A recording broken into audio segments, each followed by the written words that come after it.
One of the innovative programs that we started a number of years ago is a consumer-run and operated drop-in center. It's a safe place where people can come and spend the day with other like-minded people. These are people who have a psychiatric diagnosis or addiction diagnosis typically. They are not working or they have a part-time job, but they need a place and they want a place where they can feel that they belong, where they can hang out with their friends, where they can learn from each other. And at the Drop-In Center, there are a lot of groups that are developed and run by other consumers. I feel the drop-in center is important because it gives consumers a place to know they're not alone in their mental illness or struggles with mental illness. It gives them a place to, as I said, come and socialize with other people that have some of the same issues they have, and they can kind of swap ideas about how they're handling their illness and their recovery from it.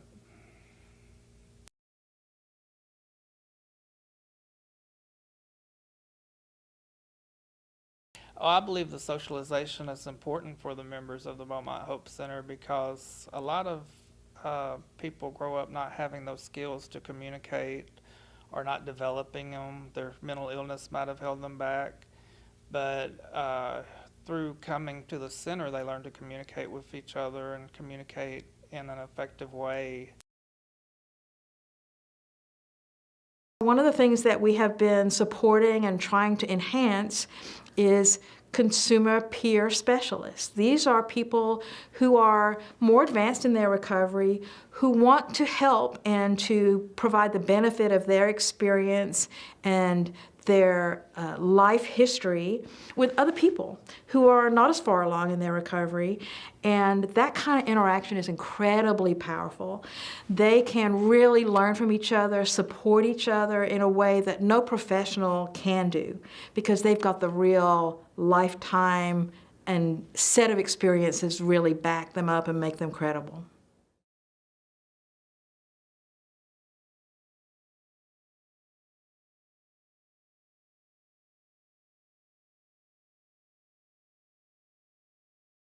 We have many programs here at Spindletop Center.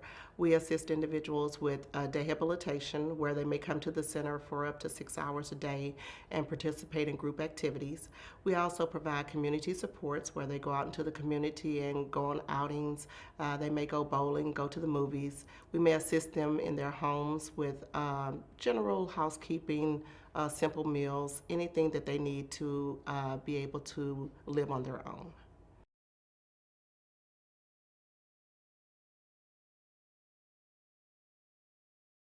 We have some individuals who eventually will go on to work in the community through our supported employment program. And we have individuals who have held jobs for 20+ years. We assist individuals with completing application, going through mock interviews. We actually set up interviews for them to go out and meet employers, and they are able to secure employment just as anyone without a disability. We contract with different businesses. We provide services and products. We work on different skills and socializing, leisure activities. Some of the programs, the individuals actually develop themselves. They get together once a month, determine what activities they want to do that month. They develop a schedule and they have planned activities. They go out into the community, or they may have different speakers to come in. And this is a leisure type program that we offer here at the center. People with disabilities want the same things that persons without disabilities want: to be happy, to be independent, and to accomplish the goals that they've set for themselves.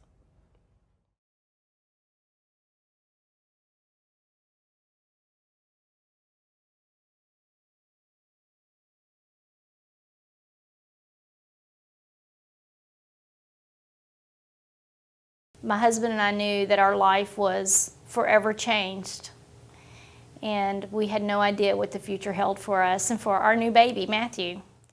In all the grief and all the fear, one of the first people who actually came into the hospital and sat by my bed reached over, touched my arm, and said, "Your baby is beautiful."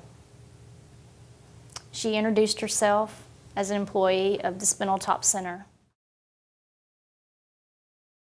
Within a few weeks, Matthew was receiving physical therapy, occupational therapy, and we were getting valuable instruction as parents on how to deal with this life-altering issue in our family.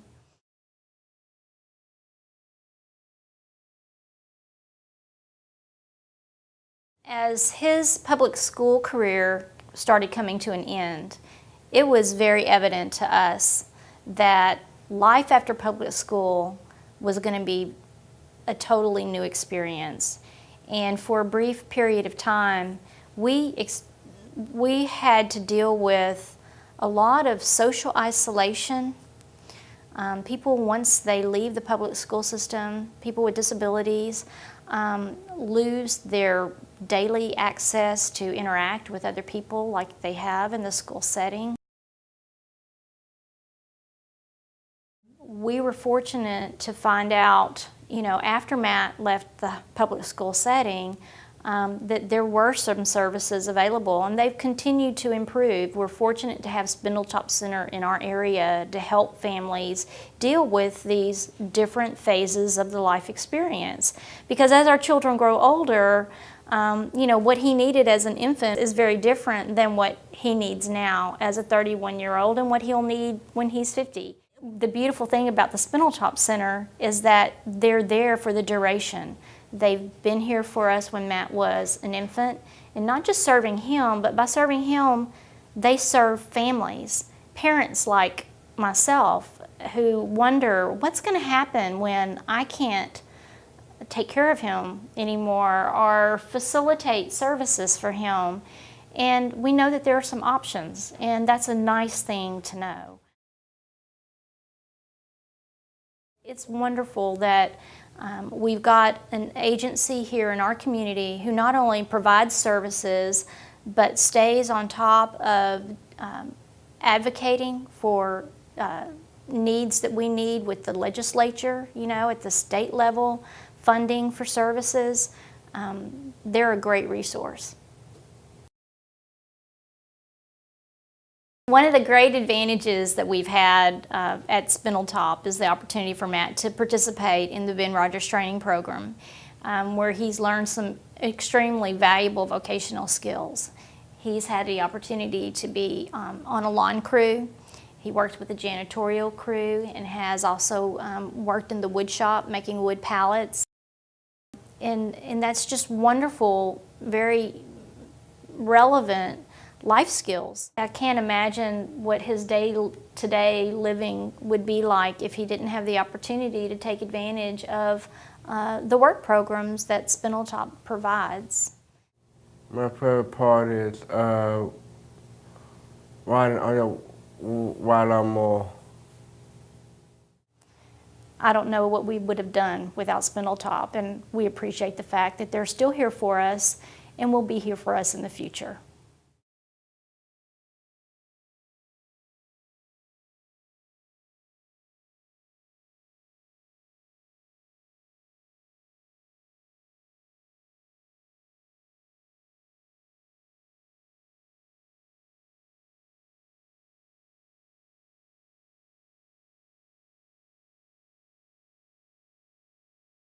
After the hurricanes, we had huge numbers of boarding homes and apartment houses that were no longer available for our clients who are on a limited income.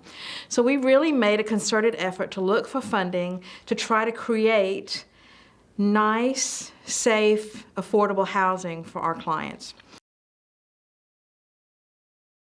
We created a partnership with the Beaumont Housing Authority, and what they did was they gave us 12 project-based vouchers, which are housing vouchers that pay the rent for people who are eligible in order to live there. And so our clients still pay a portion of what their income is so that they can have some ownership in where they live, but that enables them to have their own place.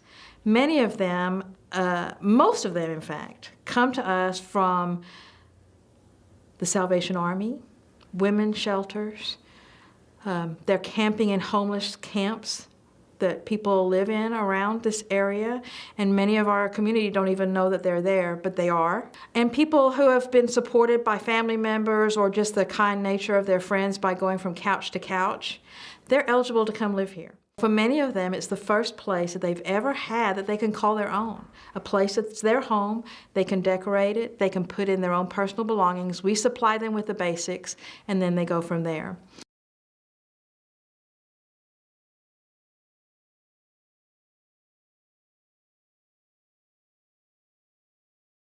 It is very much like a family living here at Spindle Top. I mean, I live on campus and I see and interact with people on a daily basis, and they are part of my recovery.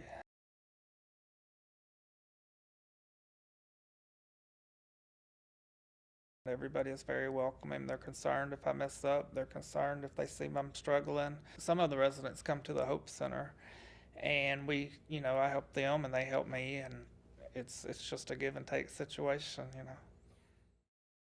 Each of our housing programs has a private bedroom. Some of them have a shared bathroom. They all have a community living area and a community kitchen, as well as laundry facilities.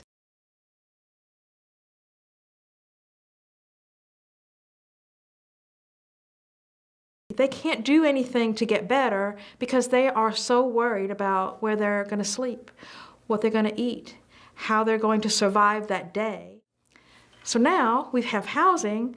They have a safe, affordable, great place to live, and then focusing on their treatment becomes paramount, and they can really move forward. And we have seen some amazing success stories from people living in our homes.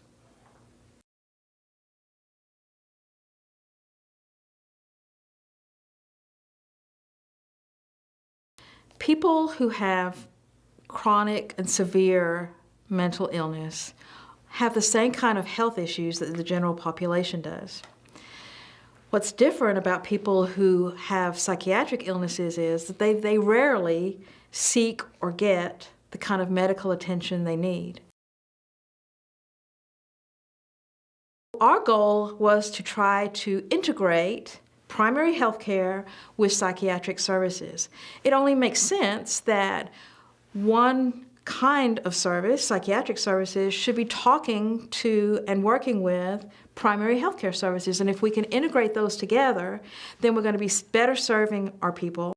If we can prevent major illnesses from happening and detect them early, then they're not going to become huge medical expenses later on in life. We needed to do kind of a one-stop shop here at Spindle Top, so that when people come in to get their psychiatric services, there would also be a place right here where they could see a primary care physician and get help for the kinds of things that a lot of us deal with, which is blood pressure issues and stomach problems and sleep disorders and all the other things that people need, but have it right here and conveniently located.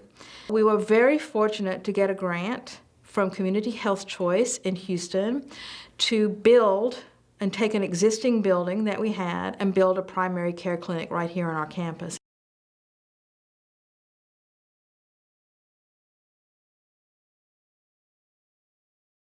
When people are doing well, they're following their treatment plan, they're getting health care needs met, then that means that they are not going to the emergency room for their primary health care needs, which is the most expensive way to get your health care delivered.